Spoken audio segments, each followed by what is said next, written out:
Let's begin with Madeline Rivera live from Washington with the latest on when we can expect this shutdown to officially end. Maddie, good morning.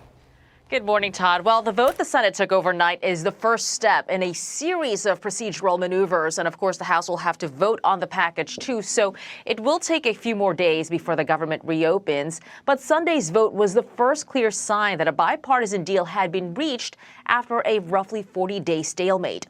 The Senate voted 60-40 to back a revamped GOP funding bill that would keep the government open until the end of January. 8 Democrats joined Republicans to pass the bill, including Senate Minority Whip Dick Durbin, Senators Tim Kaine, Catherine Cortez Masto, and Jackie Rosen, among others.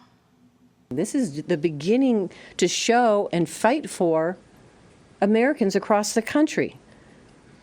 Let me just say this. With the government open, we can focus on passing a full bipartisan budget for 2026. I understand that not all of my Democratic colleagues are satisfied with this agreement, but waiting another week or another month wouldn't deliver a better outcome. So let me be clear.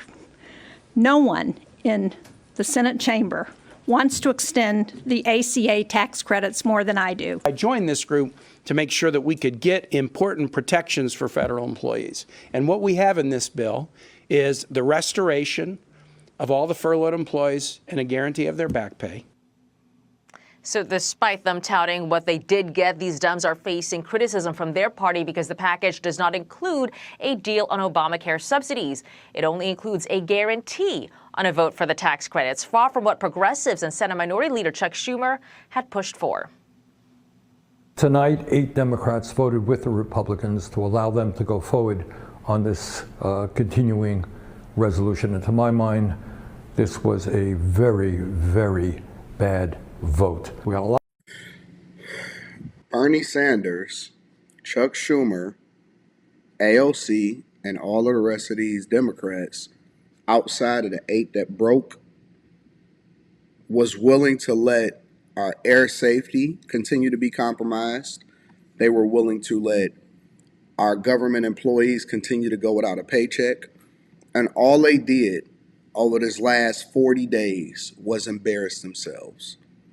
That's all they did over the last 40 days was embarrass themselves. They just showed their true colors. They showed that they were unwilling to negotiate in good faith, which probably eroded the relationship that they had with the Republicans. And they were willing to let you starve and let you go without money to feed your family, to feed your kids. And I bet you everybody is happy.